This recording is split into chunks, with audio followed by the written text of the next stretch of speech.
Welcome back to Adventures with Bam. I'm Brent Billings. And I'm Maggie Billings. And this episode has us admiring Darius's first season on the diamond. What a season it was. It was humorous in all the ways that you expect 6-year-olds, plus or minus, Oh my gosh. playing baseball to be. But Chaotic and wonderful. actually, I would say Darius's team was pretty good. The last team that they played, there were a couple of balls that got all the way out to the grass. Mm-hmm.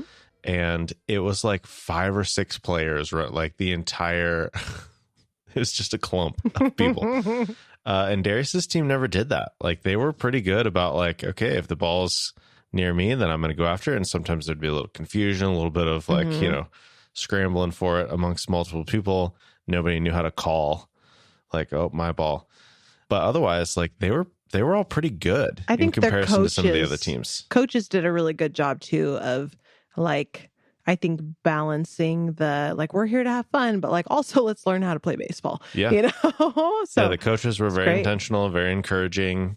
I would say we were just as much impressed with them as we were with Darius. Yep, it was great. But Darius made lots of progress throughout the 7 games that he played. Absolutely. It was supposed to be 8, but we had to miss 1. But then it was supposed to be 10, but then it was actually only 8. Ugh, not impressed with the City of Moscow Parks and Recreation Department. You know, you can't win them all. Moscow's got a lot of things going for it. Yeah, this is not their highlight. This slipped through the cracks somewhere, I guess. But it was still great. It was, yeah. Like there was one game where Darius was just throwing his bat all the time. Every time he would swing it, he would throw the bat. I was like, okay. So we went and did a practice session, how not to throw the bat, what to do with it after he hits the ball. So that was great. He's such a quick learner, too. Yeah. You work on something once or twice and he's got it. Yep. He never threw the bat again after that game. Nope. Like he was totally on top of it. So I was impressed with just about everything. He learned a lot. I feel like the difference between his first game and his last game, just his confidence and I think knowing where to go and what to do and how the whole flow of things works. Like, I learned a lot about baseball, and Darius absolutely knows more about baseball than I do at this point. Yeah, we're already there. So I'm trying to keep up. Slow down, Professor. Darius will sit with my phone with one of the sports apps open and watch the play-by-play. Oh my and gosh. He actually has a favorite app. He doesn't like how they show the data in one of the apps, and he prefers the other app. This is your child right now.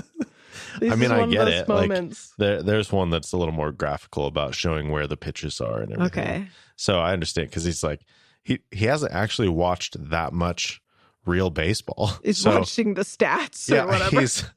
He's like, oh, ground ball. But like, I don't know how much he can actually envision what that might look like. Like I can read that and have a decent idea of what's happening. Yeah. But like, does he know the difference between a line drive and a fly and like, you know, he needs to watch more actual baseball. I think that's the next step for him is like watching more of real baseball players playing the game as it's supposed to be played. I think there are more like adult teams playing on those fields now that the kids' games are done. So maybe we just keep taking them to the fields a couple nights a week. And that'd be funny. I hadn't even considered that, but sure. I don't think Torin would be on board for that. No, but, Torin was encouraging. He's a bit of a trooper. Yeah. He enjoyed being there for Darius, but also he definitely was bored every time.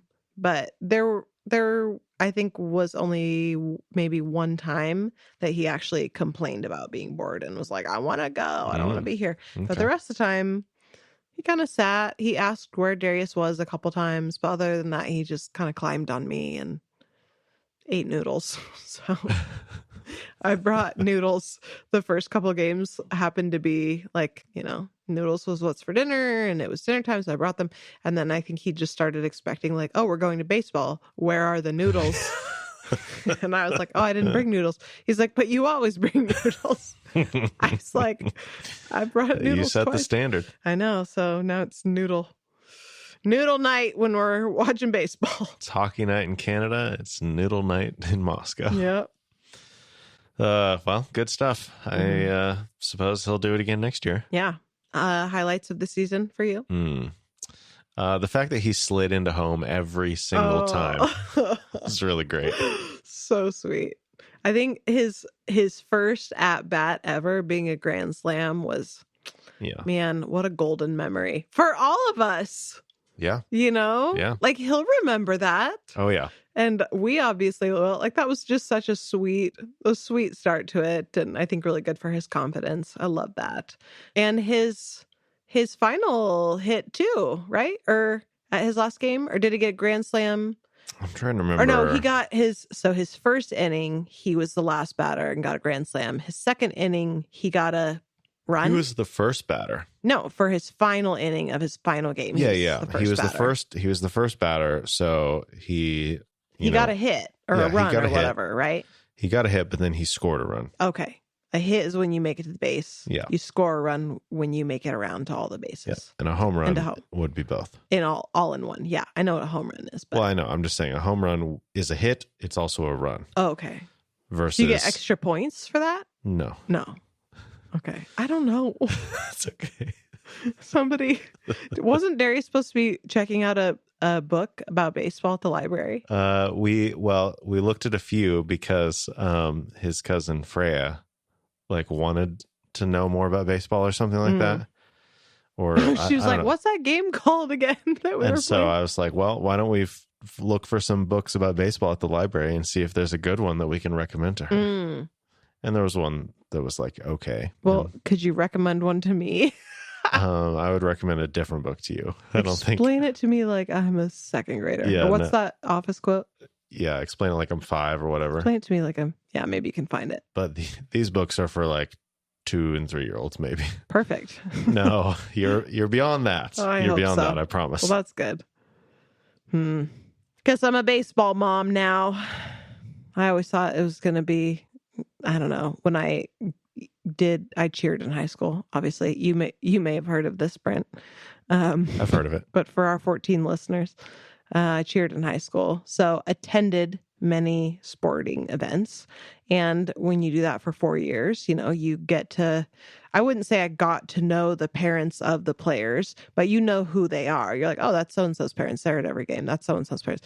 In different sports, I just remember being like, oh, I can't imagine being somebody's mom and having to go to baseball games. It's so boring, but I'm actually enjoying it. It's different when you have a kid doing it. It just becomes so interesting because they're interested in it. And yeah, we're all learning and growing. Next stop, Minivan Town. Oh, baby. I'm looking forward to that stop. Minivanville. Another moment that I never imagined having or wanting. And yet it's coming around the bend. Minivanistan. Okay, that minivan life. I think this episode's over. Okay, ciao.